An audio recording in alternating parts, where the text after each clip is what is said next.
Queridos amigos da Academia Brasileira de Marketing, a nossa Abramark, hoje minha convidada ilustríssima, eu não via já há algum tempo. Eu tive o privilégio de trabalhar com ela no meu tempo de agência. A gente tinha uma conta em comum, então de tempos em tempos eu encontrava ela no Rio de Janeiro ou ela em São Paulo, enfim, a gente se esbarrava por aí.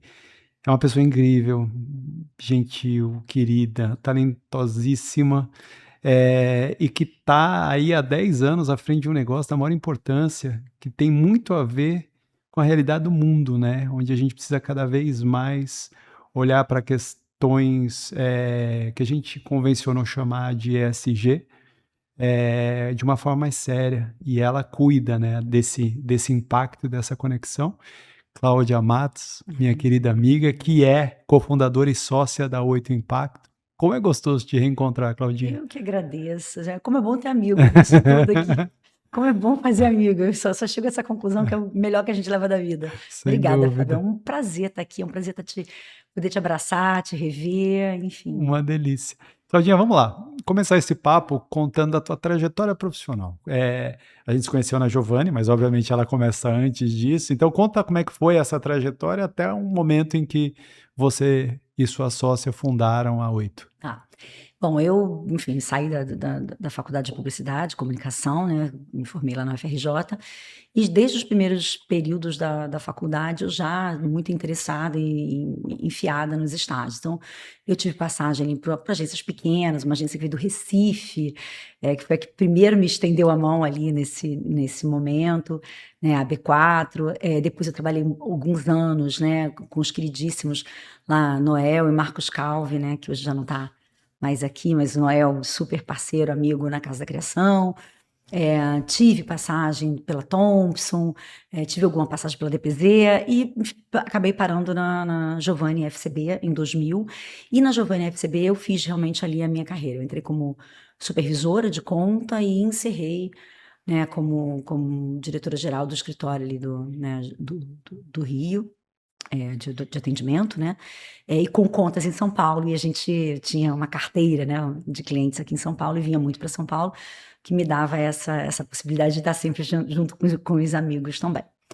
Quando foi em 2016, eu fiquei 16 anos na Giovanni, né? Quando foi em 2016, a gente fez eu fiz essa virada de carreira, né? Essa migração de carreira, mas foi um movimento calculado já há algum tempo, né? E eu e a Aline, minha sócia, a gente teve vamos pensar assim, uma história similar nesse sentido, né? Nesse entendimento de que a gente realmente estava buscando alguma outra coisa e a gente tinha uma clareza aí de onde é que a gente queria atuar. Essa semente, ela se planta na tua adolescência, né? Fala um pouquinho disso. Falo. E tem muito a ver. Um dos vetores que me fizeram migrar para essa carreira e para abrir a Oito junto com a Aline, tá ancorado exatamente nisso, né? Eu tenho uma história de família. Eu sou gestora de um programa de desenvolvimento humano na Baixada Fluminense, no Rio de Janeiro. Eu sou de São João de Meriti, eu sou da Baixada Férvia.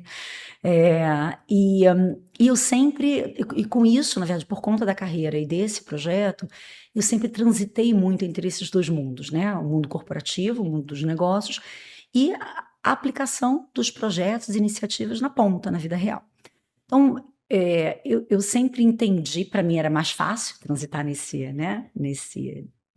duas esferas, nessas duas dimensões, mas de fato não é uma ponte fácil e tão visível, né? Aliás, no geral, no senso comum, as pessoas acham que não precisa nem de ter ponte, né?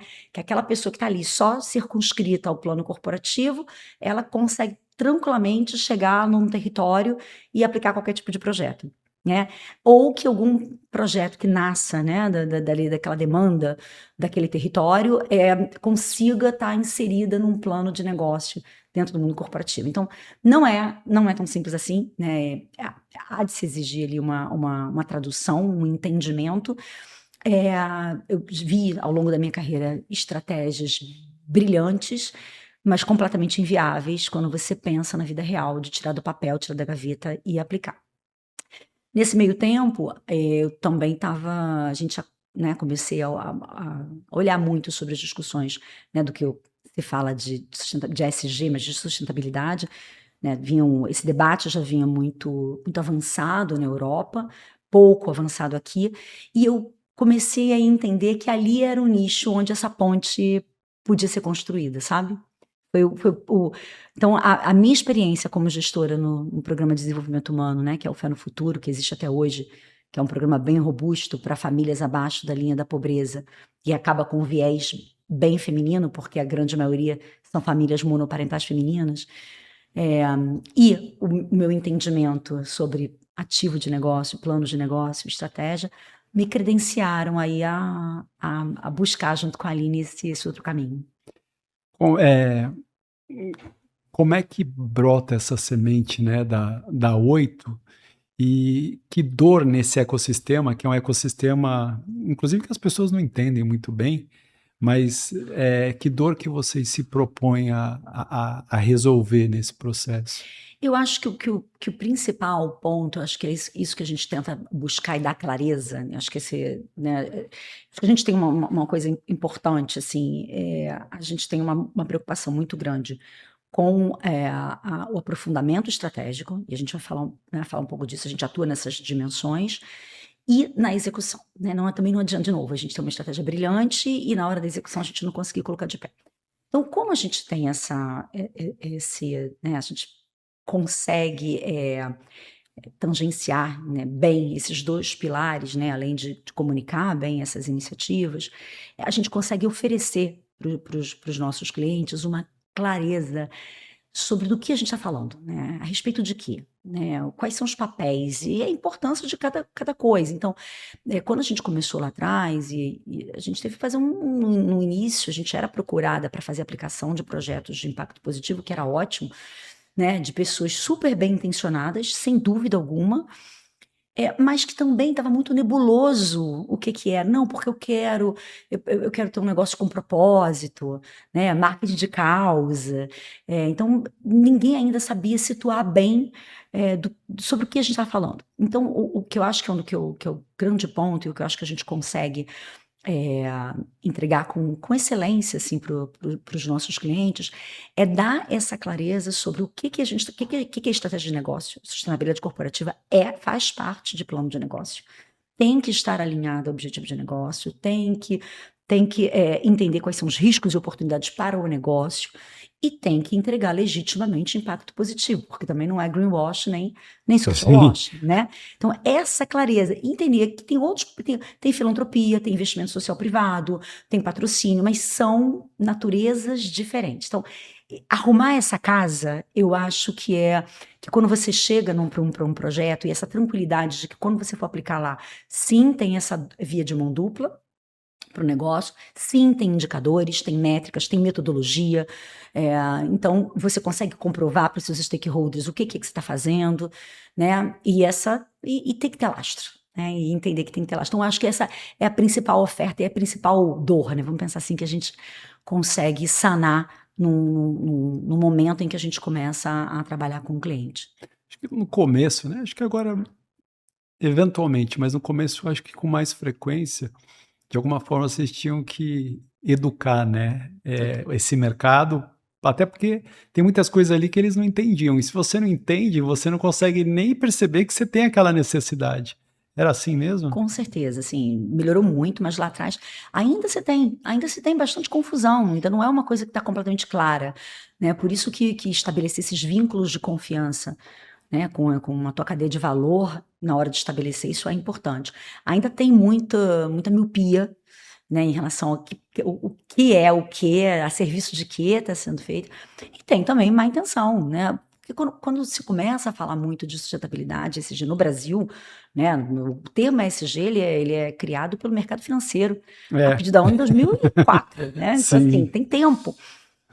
Então, essa coisa ganha, se democratiza aqui, mais recentemente, há pouco tempo atrás, e ele vem num primeiro momento, né, sim, responder essa demanda do mercado financeiro, que é no final do dia, que ele quer ter certeza que o investimento que ele está fazendo, ele não está com risco, né, nem reputacional, nem financeiro ali, mas ele também vem muito nessa coisa assim, de diferenciação, de ponto de diferenciação para né, diante de outros players, né, de outros concorrentes.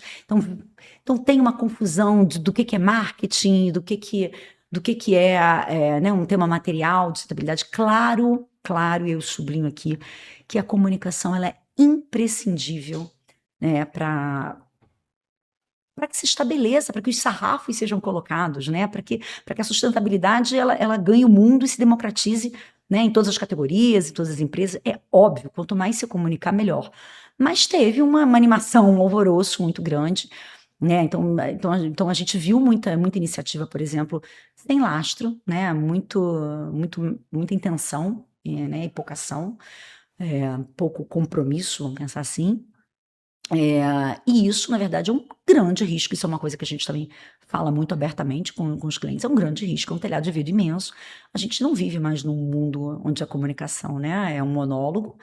A gente vive num mundo globalizado. Qualquer consumidor ele faz um estrago hoje, se ele quiser, né, para uma marca, para uma empresa. Então, primeiro, porque não é bom a gente mentir sobre o que está fazendo. E segundo, porque não é recomendável mesmo. Assim, você está correndo um grave risco disso. Então, lá atrás foi muito difícil nesse sentido, porque você precisa. Claro que a gente conheceu muita gente bacana, muitos clientes muito bem, todos os nossos clientes muito bem intencionados. A gente não teve nenhum caso nosso, né, de qualquer empresa ou marca que tenha tentado, vamos maquiar alguma coisa para aparecer, mas ainda com muita confusão sobre o que é que, né? Como é que eu uso esses recursos, né, serviço do negócio, da reputação, da marca, para gerar impacto. Então, tinha muito essa confusão. Eu acho que ainda, sendo muito sério, acho que ainda tem no sentido de que quando a gente olha para as iniciativas e via de regra, quando a gente pensa em referências no Brasil, é difícil sair das mesmices, né? É difícil sair da Natura, é difícil sair do Boticário, Das grandes referências, né? das empresas tipo Melhoramentos ou Klabin. É difícil porque essas empresas elas têm uma conexão umbilical, né? Porque se eu uso daquele ecossistema, eu preciso preservar aquele ecossistema. E aí isso dá uma percepção talvez equivocada de que ou tem que ser muito profundo e tem que ter a ver com a essência absoluta do negócio, ou que é muito caro, porque realmente para você pegar todo um ecossistema Sem desse dúvida. fica muito valoroso.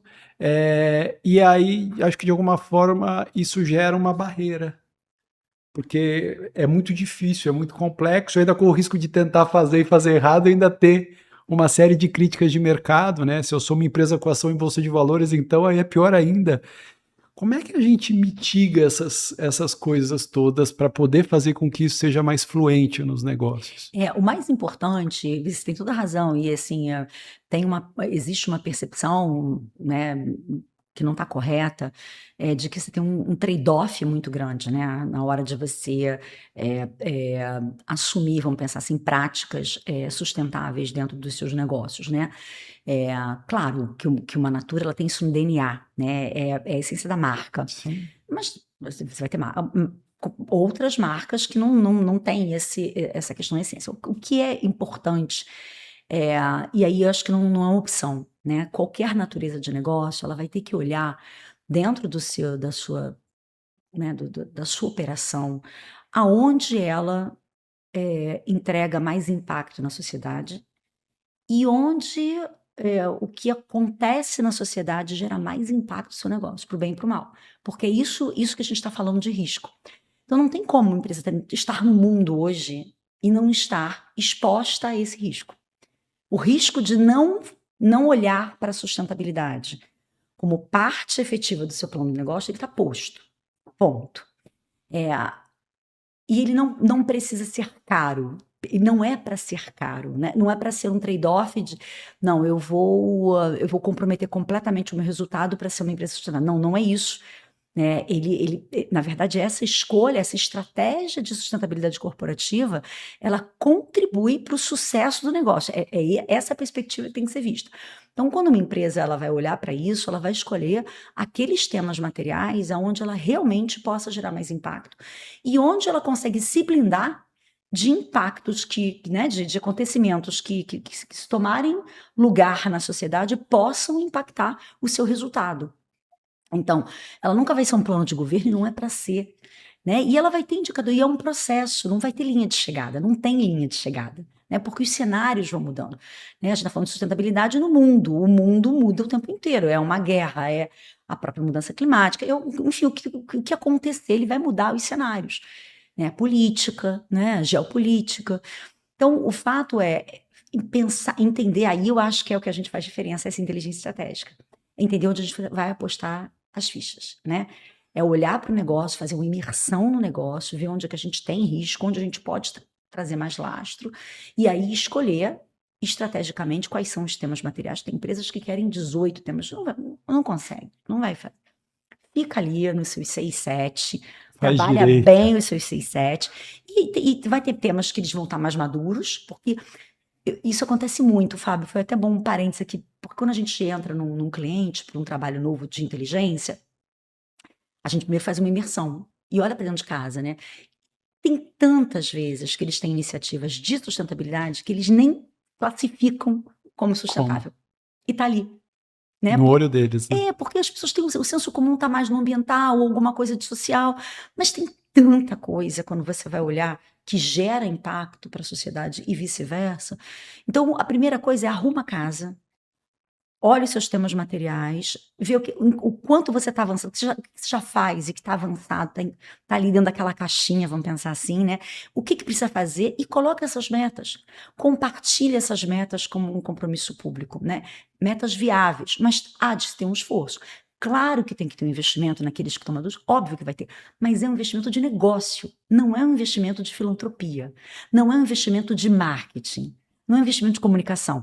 Isso tudo vai ser importante para comunicar o que eles estão fazendo, mas não é isso. É um investimento de negócio que vai dar retorno para o negócio. Então, quando você determina, olha o teu plano de sustentabilidade corporativa, ele vai ter indicadores de negócio. Ele precisa ter indicadores. Ele há de ter indicadores de negócio. Então, quando isso fica claro, aí essa resistência, né, porque, de novo, não é mais uma escolha. Né? Pode parecer que ainda é, mas não é mais uma escolha. Acho que tem duas barreiras, né? A primeira barreira é... quando a gente vai fazer uma iniciativa como essa, a gente sempre quer que seja muito bem feita, né? E a gente coloca o patamar muito alto, né? E às vezes não é, como você acabou de falar, às vezes tem coisas que você faz no teu dia a dia, você fala, mas isso imagino que deva ser assim, né? A relação com os clientes. E tem uma outra questão também, que acho que de alguma forma pode interferir nisso ou não. Quando a gente tem empresas grandes, que eu já eventualmente não tenho nem mais a família dentro do negócio, e eu tenho líderes que vão ficar lá 2, 3, 4 anos, e são projetos como esse, você não assume, em princípio não deveria assumir isso de curto prazo, deveriam ser projetos longevos. Aí ele fala, poxa, mas eu vou começar um projeto, e qual é a continuidade dele, né? Esse eu acho que é o grande desafio, se você perguntar assim, qual é o grande obstáculo, né, para ganhar tração e celeridade para aquelas empresas que ainda não estão organizadas, vamos pensar assim, sob o ponto de vista de um pensamento estratégico de sustentabilidade, é exatamente o pensamento curto-prazista, né? Só que a gente tem uma outra questão que é assim, o outro lado, o risco também está no curto prazo. Né? Não é mais assim, eu tenho que pensar numa coisa de longo prazo e só vou ganhar lá na frente. Mas o problema é que você vai perder no curto prazo se você não fizer. Então, os timings agora, eles não estão mais a favor desse pensamento de resultado curto-prazista. Né? De novo, a gente está falando de uma matriz de risco. É envolvimento de risco, é risco para o negócio. Então, eu acho que isso talvez também seja um outro fator que traga um pouco mais de celeridade a esse entendimento, sabe, Fábio? Ainda é um grande obstáculo, mas se olhar para o lado, vai ver que o risco também está no curto prazo. Então, eu preciso realmente mexer, porque é questão de tempo. Nesses 10 anos, vocês fizeram uma série de estudos incríveis, né? Tem até um mais recente que fala de mulheres, mas eu queria que você falasse um pouquinho desses estudos que foram mais marcantes para vocês. Tá. A gente tem, né, como eu te falei, a gente atua desde a estratégia até a execução na ponta. A gente atua em parceria com as agências de comunicação dos clientes, então a gente ajuda na comunicação porque a gente entende que a comunicação de uma postura socioambientalmente sustentável, ela é diferente de uma comunicação publicitária, institucional. Aliás, vamos parar aí antes de você evoluir, porque eu acho que isso tem que ficar bem claro também, né? O que é comunicação institucional, o que é publicitária e em que momento uma comunicação institucional como essa também faz sentido numa comunicação publicitária. Exatamente, é quando a gente tem lastro, ou pelo menos meta clara, né? Intenção é um telhado de vidro, né?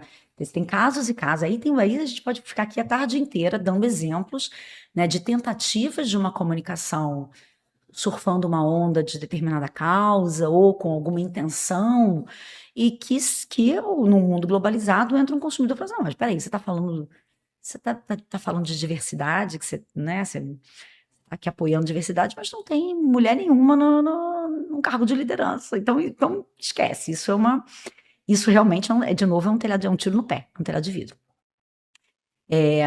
Mas quando a gente fala quando a gente na 8, como a gente falou, voltando dos estudos, né?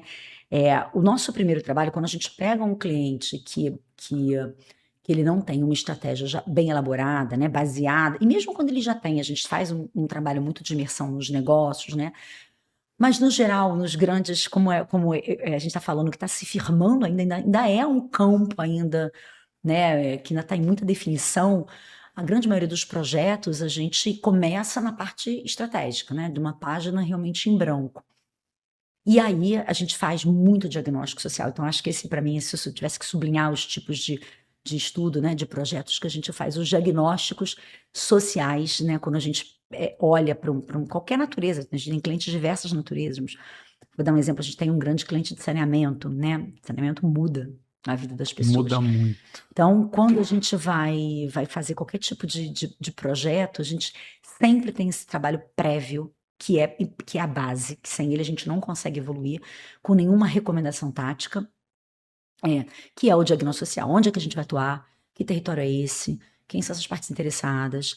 Né? Quem são os influenciadores? Quem são os potenciais beneficiários? Então, quando você vai fazer isso, nossa, a gente já teve oportunidade de conversa com cacique de tribo urbano, com delegado de polícia, com diretora de escola, né? Com periferias nem se fala, né? Enfim, então, todos os atores sociais que são importantes para aquela natureza de negócio, para aquela operação, eles estão representados nesse diagnóstico social. E aí, sistematizar todos esses aprendizados de campo, cruzar com grau de maturidade de mercado, com lógicas territoriais, né, com vocação econômica para aquele território, cidade, estado, município, olhar para essas diferenciações, né? A gente fez um trabalho ano passado enorme em Belém, fez outro enorme no Piauí, e quando você vai fazer um trabalho em Manaus, por exemplo, e você vai olhando, o Brasil, ele é um continente, né? Então, assim, é muito interessante isso. Acho que, assim, eu não teria como dizer para você quais são os meus preferidos, mas eu diria que, assim, essa natureza de diagnóstico social, quando a gente vai entrar com qualquer trabalho de qualquer cliente, qualquer, né, categoria de cliente, eles são os mais ricos, e quando a gente consegue, né, ter esse tempo de fazer isso a fundo,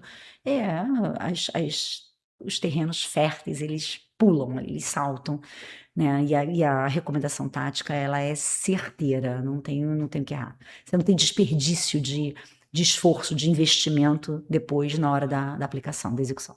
Vocês passaram a enxergar o Brasil de uma forma diferente? A gente vê o Brasil de verdade, né? Primeiro que assim, quem mora Rio, São Paulo, essa bolha sudestina, que a gente acha que tudo se replica, né? Fica dentro de um escritório, né, em São Paulo, no Rio de Janeiro, e cria um projeto e acha que vai acontecer desse jeito na Caatinga, né? Não vai. Não vai. Então, e aí quando você vai permeando e pé no barro mesmo, né? Entendendo, conhecendo as vidas, as pessoas, as histórias, a relação das pessoas. Você vai no Piauí, a relação do piauiense com a terra deles, né? O Brasil, eu voltei falando, o Brasil precisa conhecer o Piauí, porque o Piauí é um estado incrível, incrível. Tem uma educação resolvida, tem saúde resolvida, padece da questão da seca na Caatinga, mas tudo dá ali, chove um dia, em 24 horas tem um IP. Ali, o ipê branco, tem mandacaru, tudo tá ali, até arroz você consegue plantar na Caatinga. Então, quando você começa a olhar das relações de ancestralidade, o Pará, que é é o estado mais militante que a gente tem no Brasil, então você começa a entender, e você liga isso com história, como é que aquele estado se Sim, formou. Então, a tua visão, ela ajuda a você ter uma visão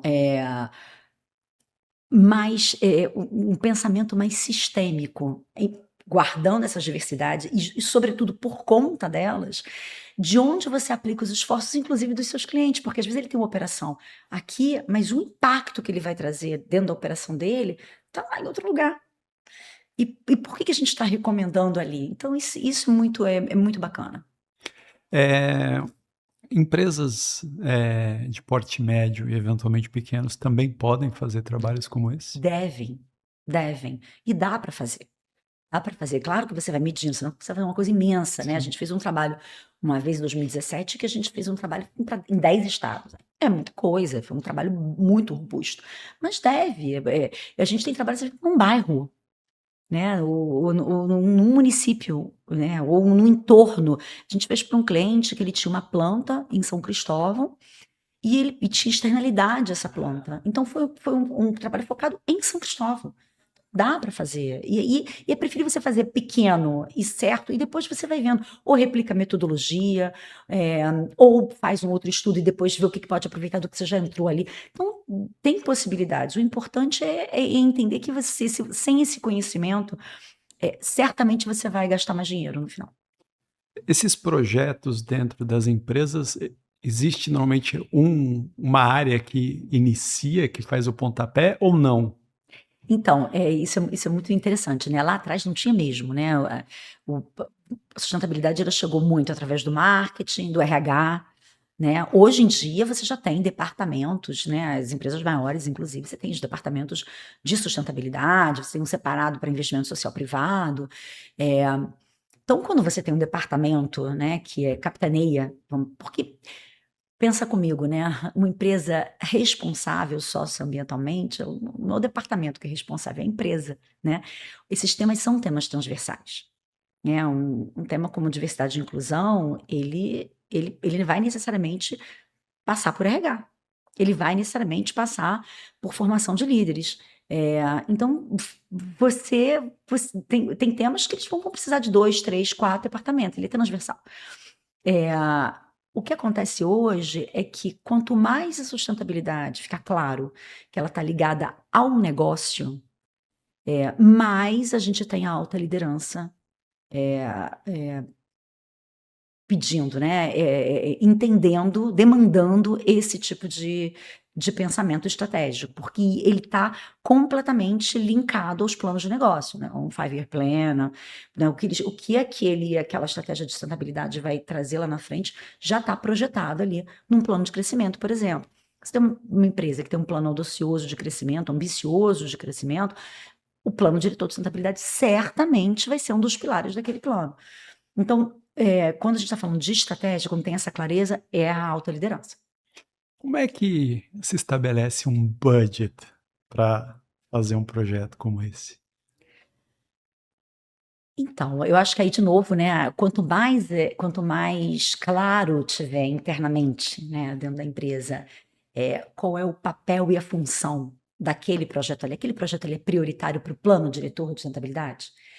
Que resultados eu estou almejando com aqueles projetos? E aí você vai fazer aquela conta. Se eu for ter esse resultado aqui, o que eu tenho de margem e onde eu posso. Mas aí, a longo prazo, em 2 anos vai ser isso, em 3 anos. Em 5 anos, então eu vou investir o que eu vou ganhar com 3 agora, nesse primeiro ano, porque com 5 eu tô. Então é conta. Você consegue fazer conta.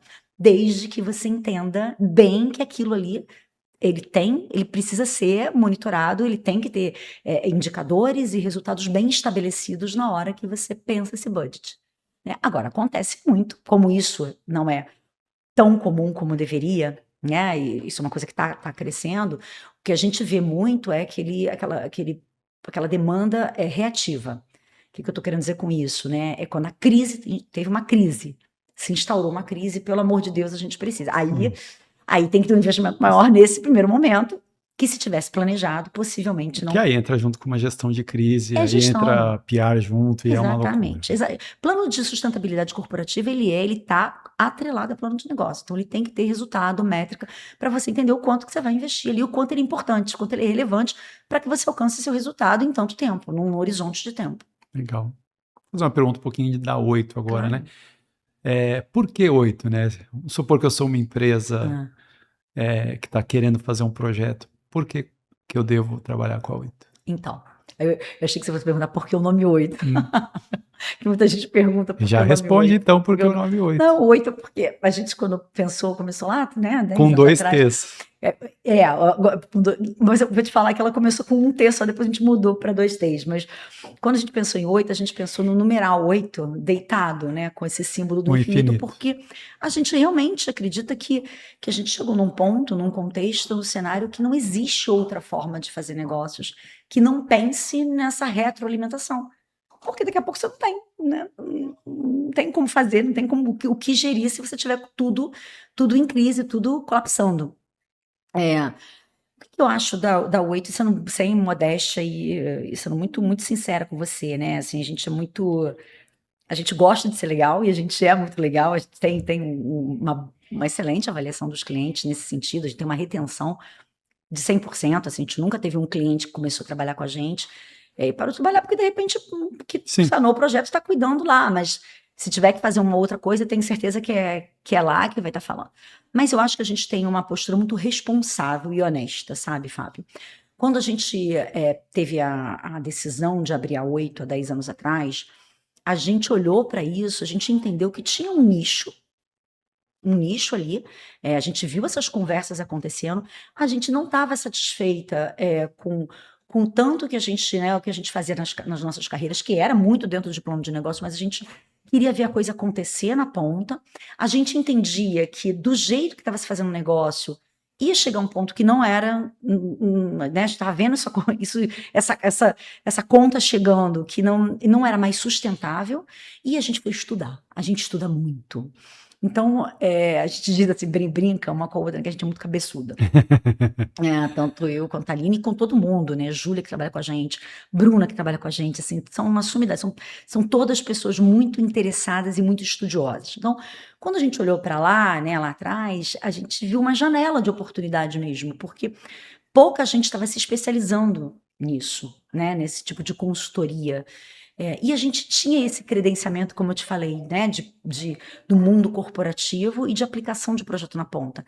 Além disso, vínhamos de atendimento de agência, né, que é aquela coisa ali de vamos pensar no cronograma, nos parceiros, datas, times, orçamentos, né? Então a gente é muito disciplinada na execução também. Então, eu acho que a gente conseguiu trazer uma combinação muito, muito rara de profundidade de pensamento estratégico com essa excelência de execução, sabe? Eu acho que isso é mais raro. Você vai pegar consultorias muito boas para estratégia, mas que na execução ou não nem fazem, e aí a estratégia ela acaba ficando meio, sabe assim, meio cambeta ali, porque ela não fica viável se você não tem um entendimento de como é que a coisa acontece na ponta, né? E também a gente não está ali para fazer execução, pura e simplesmente, porque tudo nasce de uma recomendação de um plano estratégico muito bem elaborado. Novidades que você possa nos contar? A gente está cada vez mais, né, tentando assim, enfim, então vamos pensar que não é muito mais um desejo, né? Mas a gente está cada vez mais se esforçando em tentar multiplicar, em tentar definir, modelar, na verdade, né, novas metodologias. A gente tem as nossas metodologias proprietárias, e acho que a gente é nada de braçada ali, mas a gente tem se desafiado a pensar metodologias diferentes, diferenciadas, justamente para tentar enfrentar esses desafios, essas resistências, por exemplo, na hora de pensar a sustentabilidade como parte integrante e relevante do negócio, sabe? Sim. Então, isso que a gente está tentando, tá se desafiando e está estudando muito como é que a gente apresenta e dá essa clareza cada vez mais para o mercado em relação a isso. Legal. Escolhe um projeto, dentre todos que vocês fizeram em 10 anos, para contar para a gente na prática como é que foi o trabalho que vocês fazem, né? Eita, deixa. Eu acho que eu vou. Nossa, tem tanto legal. Mas eu vou falar que o de Manaus mora no meu coração, porque esse projeto, ele nasceu, né? A gente tinha feito um diagnóstico no Brasil todo, né, para esse cliente. Quando esse cliente entra na Praça de Manaus, a gente tinha acabado de fechar esse diagnóstico, e aí o cliente gostou tanto que ele falou assim, não, faz agora um específico para Manaus, e a gente fez, e a gente pôde acompanhar durante 2 anos na sequência a aplicação de tudo que a gente criou, de todos os projetos, né, que foram as ações táticas a partir dessa estratégia. Então, desde oficinas, projeto de geração de renda, projetos de reputação, tudo que você pensar. E tinham coisas muito legais, assim, né? A gente, por exemplo, entendeu a força, né? No Manaus você tem uma coisa muito forte que é o presidente de bairro. Presidente de bairro, presidente, não é Sensacional. líder de associação de bairro, presidente de bairro. Quando você tem o presidente de bairro, os bairros tinham esse orgulho nessa propriedade. Então, um dos projetos foi um projeto que realmente era um projeto que ia de encontro àquilo ali. Como é que eu queria ir, juntava academia, estudantes de design, criava logotipo para o bairro, então falava da história do bairro. Então, e que fazia todo sentido com o negócio, né? Com o objetivo que o negócio tinha com aquele território. Então, acho que esse é um projeto que eu digo para você que eu levo no coração, porque a gente conseguiu o início, meio e fim, sabe? A gente conseguiu levar até o final essa execução, acompanhar, medir, replicar, modelar, criar um guia de passo a passo para que a própria empresa não ficasse refém da gente e pudesse aplicar isso em outras praças, em outras operações. Então, foi bem interessante esse projeto. Aquela adolescente que começou esse sonho lá atrás e que se desenvolveu em comunicação, em gestão, em liderança, estratégia, ela é feliz hoje juntando esses dois mundos? Ela é muito feliz. Ela é muito feliz. Eu acho que eu sou muito grata à vida, né? Porque eu acho que não foi muito menos por inteligência minha e muito mais porque a vida foi me apresentando. Eu até soube ler, né, algumas oportunidades, mas eu acho que no final, quando eu olho para trás, eu falo, nossa, tudo foi combinando, coadunando para que eu hoje chegasse aqui, né? O programa Fé no Futuro, eu ter começado em comunicação. A comunicação, nossa, ela é um bastidor e ela dá um background imenso para esse trabalho, a vida corporativa. Então, eu acho que hoje pensar em negócio, pensar em estratégia de negócio, que, né, sempre me falou com o coração ali, né, muito mais do que o trabalho mecânico do atendimento, mas sempre foi aquele atendimento muito dentro do planejamento. Mas pensar nisso, né, nesse cenário tão desafiador que a gente vive hoje, acho que sim, eu sou muito feliz e muito agradecida, né, de poder estar exercendo dessa forma. Que bom. Cláudia Matos, Claudinha querida, que alegria ter tido você aqui para bater esse papo. Como é bom falar com alguém que está tão conectado com coisas maiores, né? Não que o marketing não seja, não que a comunicação não seja, mas é isso, né? A gente está falando de propósito, de vida, estamos falando de responsabilidade, impacto social. A gente dá os parabéns pela iniciativa e dizer que foi uma delícia bater esse papo e reencontrar minha querida amiga. Eu que agradeço demais, Fábio, pelo carinho, me receber aqui, por esse papo, essa conversa deliciosa. Ficaria a tarde inteira aqui batendo esse papo. Obrigada de verdade, viu? Imagina. E é isso, queridos amigos. Semana que vem a gente está de volta aqui.